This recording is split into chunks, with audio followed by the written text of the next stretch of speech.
thanks for joining me for another Somerset Real Ale review. I've got here beer in a can. I haven't reviewed many cans of beers, but to be fair, I actually really like cans of beers because it sort of keeps them a bit fresher. You know, you never get any skunk beers in a can because no light can penetrate it. But anyway, it's the old Speckled Hen by Moorland.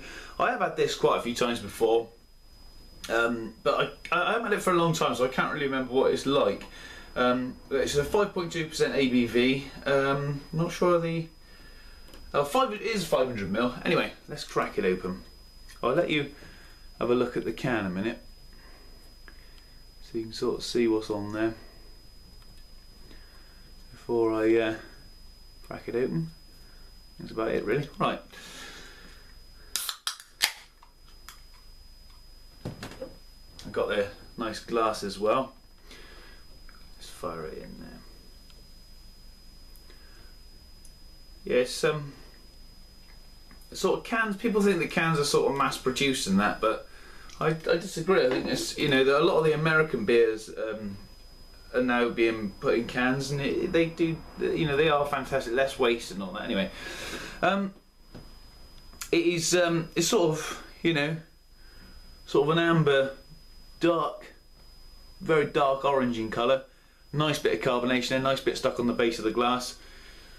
Off-white newspaper coloured head, plenty of different size bubbles in there. Not a lot of lacing left on the side of the glass, but let's get the nose in. Oh yeah, lovely rich sort of fruit loaf. Nice, sweet and malty.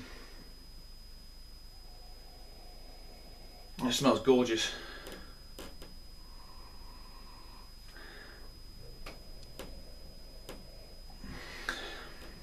Cinnamon even, maybe.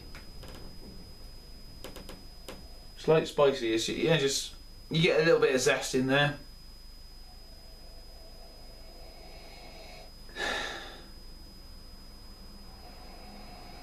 Does smell like a sweet, cinnamony, fruity cake. That smells gorgeous. Let's dig in. Cheers.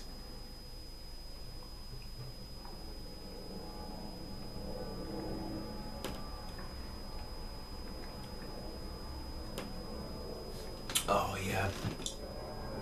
Not a lot of carbonation in it, but it's very, oh, it tastes lovely, and you get a nice tiny alcohol burn on it as well. It's lovely and rich and fruity. It does almost taste like a fruit cake in liquid form.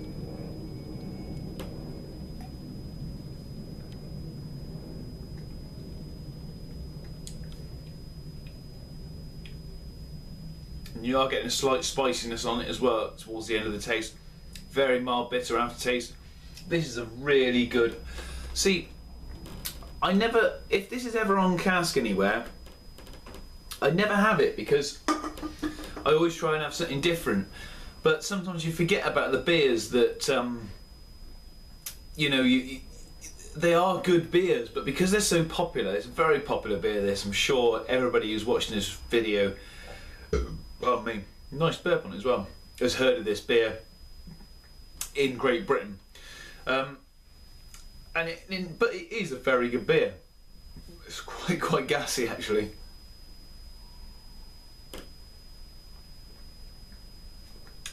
My brother actually bought quite a few of these because they were on offer somewhere, and he gave me a can and said, "You might as well review this." So.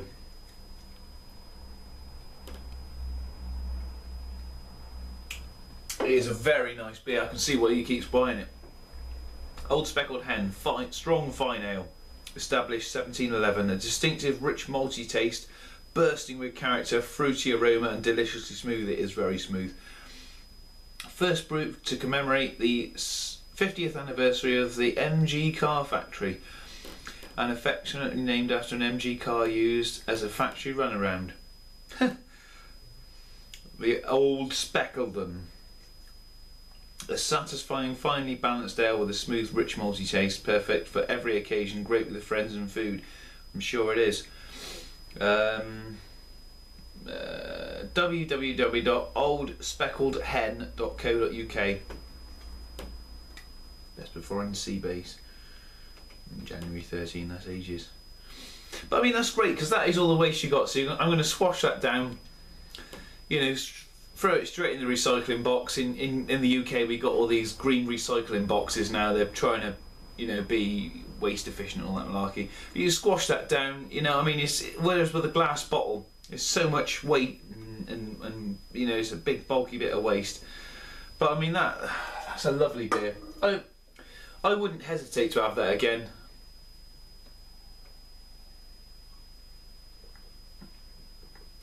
Although I'm sure, because of the amount of it that's available, it's probably brewed in a massive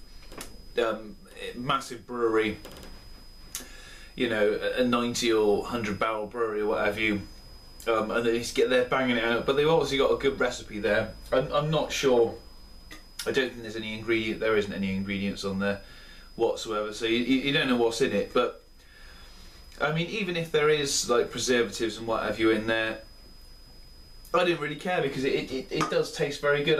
I mean, it hasn't got any real ale or camera. This is assured food standards.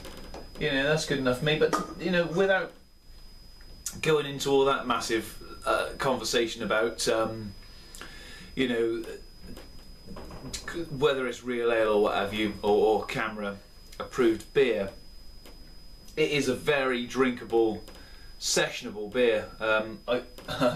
At 5.2%, it's a little above my sessionability, personally, a little above my sessionability sort of standards. You know, I tend to sit at 4 to 4.5%, because otherwise I just can't handle that much alcohol. But that's just a personal thing. I'm not a very big bloke, you know, and I'll be on my back.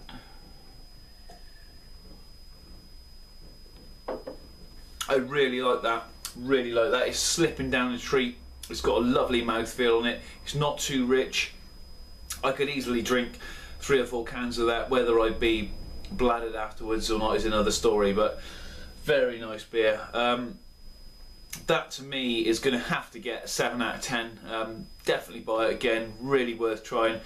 If you're new to real ale and you want to perhaps try something different, and you know, you've been drinking lagers, canned lagers and that, go out and try this. It's a good starting point. Thanks ever so much for watching. Love to see your comments in the comments box. I really do. I really am grateful for everyone watching. And hopefully you'll join me again for another review. Cheers.